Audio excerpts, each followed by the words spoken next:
Hello বন্ধুরা, সবাইকে আসসালামু আলাইকুম।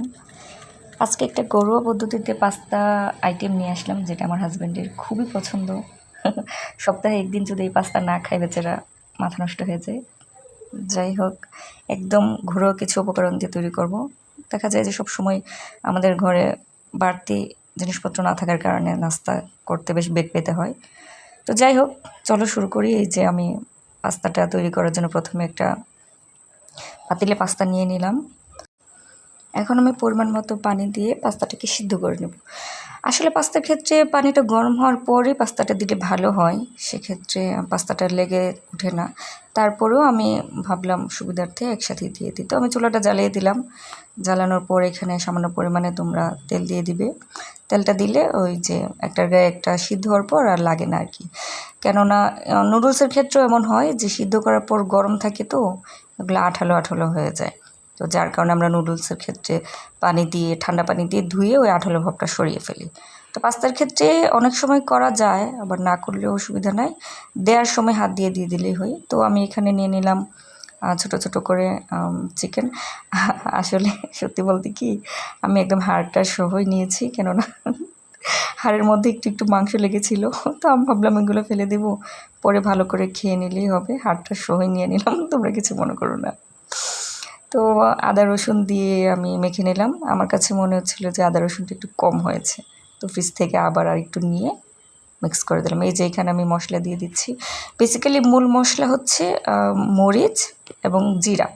তো বাঙালি জিব্বা বুঝই তো, তার জন্য আমি একটু হলুদ, ধনিয়াও দিয়ে দিলাম, সামান্য পরিমাণে দিয়েছি, দেখো অল্প পরিমাণে, মানে জাস্ট ফ্লেভারটা থাকার জন্য। মূল পরিমাণটা হচ্ছে মরিচ এবং জিরাতেই। তো এই আর কি, এই যে হলো আসলটা, জিরা আর মরিচ, তোমরা এই দুইটা দিলেই হবে। দিয়ে দিলাম পরিমাণ মতো, যে পরিমাণে তোমরা মরিচ দিবে সেই পরিমাণে তোমরা জিরাটা দিয়ে, তারপরে আমি দিব এই যে এখানে আছে সয়া সস। সয়া সস আমি 1.5 টেবিল পরিমাণ দিয়েছি, তোমরা সেরকম অনুমানটা করে পরিমাণ মতো দিয়ে দিও।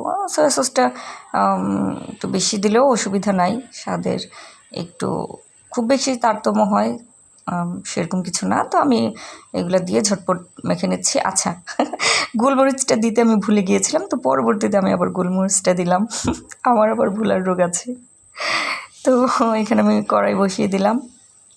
কড়াইয়ে স্বল্প পরিমাণে তেল দিয়ে চিকেনটাকে ভেজে নেব। আচ্ছা, তোমরা এক কাজ করতে পারো, চিকেনটা এবং পাস্তাগুলো যদি একসাথে এতগুলো করতে কষ্ট হয়, সকালবেলা করে ফেলতে পারো। যেমন সকালে ঘুম থেকে উঠে বিকালে নাস্তা, তো সকালে তোমরা চিকেনটা ভেজে রাখতে পারো। তারপর পাস্তাটাকেও তোমরা সকালে কিংবা রাতে সিদ্ধ করে ফ্রিজে রেখে দিতে পারো। এটা সহজ হয়, একসাথে অনেকগুলো প্রেশার পড়ে না আর কি। আমি বেশিরভাগ ক্ষেত্রেই এরকমটা করি, আগে ভাগে করে রেখে চিকেনটা আগে করে ফেলি, তারপরে পাস্তাগুলো আগের দিন রাতে সিদ্ধ করে ফ্রিজে রেখে দিই। আচ্ছা শোনো, তোমরা কিন্তু চিকেনে একদমই পানি দেবে না। দেখো আমি চিকেনে পানি দিইনি, নিজে থেকেই চিকেনে পানি উঠেছে। এখানে আমি ঝালের জন্য কি করেছি, কাঁচামরিচটাকে ব্লেন্ড করে ফেলেছি, তাহলে ভালোভাবে কাঁচামরিচের ঝালটা যায় আর কি। আস্ত দিলে ওইরকমভাবে ফ্লেভারটা আসে না। তো সুন্দর করে আমার চিকেন হয়ে গেলে এই যে আমি টুকটুক করে তুলে নিচ্ছি। চিকেনটা খেতে এত মজা হয়েছে, আমার হাজব্যান্ড এসে মাঝখান দিয়ে 2-3 টুকরা নিয়েও গিয়েছে। এই যে আমি এক পিস পড়ে গিয়েছিল, সেটা আমার চুলা পরিষ্কার আছে, তার জন্য আমি তুলে ফেললাম। এটা কোনো বিষয় না, খুবই মজা হয়েছে সত্যি কথা বলতে। চিকেনটা আমার খুবই ফেভারিট। আচ্ছা, এখানে দেখো আমি দুধ আলাদা করে গুলিয়ে রেখেছি।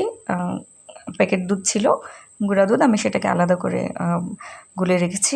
এইখানে আমরা এখন তৈরি করব ক্রিমটাকে। দেখো আমি ঘি নিয়েছি, আমাদের গ্রামের বাড়ি থেকে আনা ঘি, একদম খাঁটি ঘি।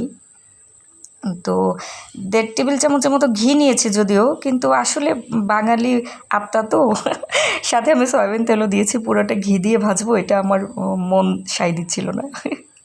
তোমরা ঘি না থাকলে পুরোটাই তেলে ভাজতে পারো, বরং এটাই ভালো, সবসময় ঘি পাওয়া যায় না। আর তার সাথে দিয়ে দিবা হচ্ছে ময়দা, বুঝছো? ক্রিমটা তৈরি করার জন্য লাগবে হচ্ছে তেল অথবা ঘি, ময়দা। আচ্ছা, এখানে দেখো আমি আরও একটা ভুল করেছি, সেটা হলো রসুনটাকে তেলের মধ্যেই ভাজার দরকার ছিল, আমি ভুলে ওটা দিইনি। তো সাইড দিয়ে দেখো আমি চেষ্টা করছিলাম ভাজার জন্য, হচ্ছিল না।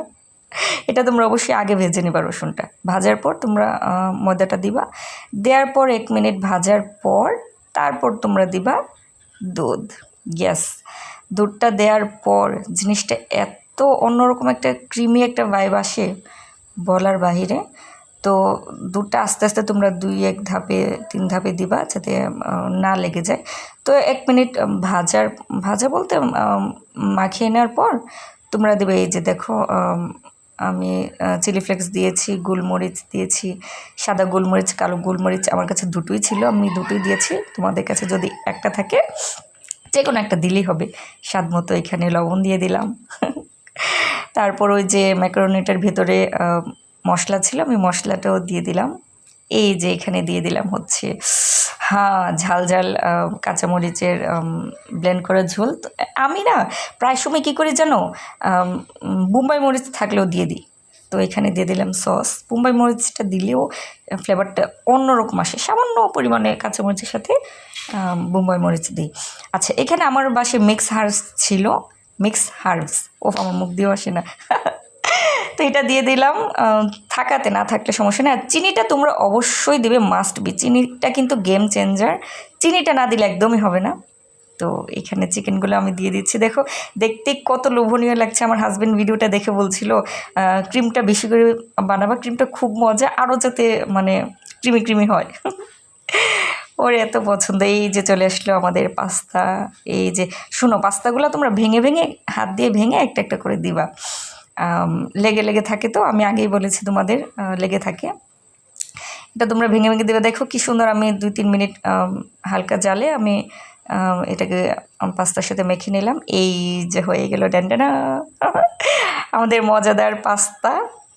তো আমরা একদম রাতে বানিয়েছি, তো একদম রাতের খাবারের পরিবর্তে আমরা পাস্তা দেখো একদম প্লেট ভরে ভরে নিয়েছি। তোমরা কিছু মনে করবে না প্লিজ। এই যে আমি কাঁটা চামচ দিয়ে সার্ভ করে ফেললাম। খুব দেখতেই দেখো কি লোভনীয় লাগছে। আমার হাজব্যান্ডের কাছে নিয়ে যাচ্ছি, জানি না সে কি বলে, তার খুবই পছন্দ, জানি তার ভালোই লাগবে। বন্ধুরা, ভিডিওটা ভালো লাগলে লাইক, কমেন্ট এবং ফলো দিয়ে পাশে থাকো। আল্লাহ হাফেজ।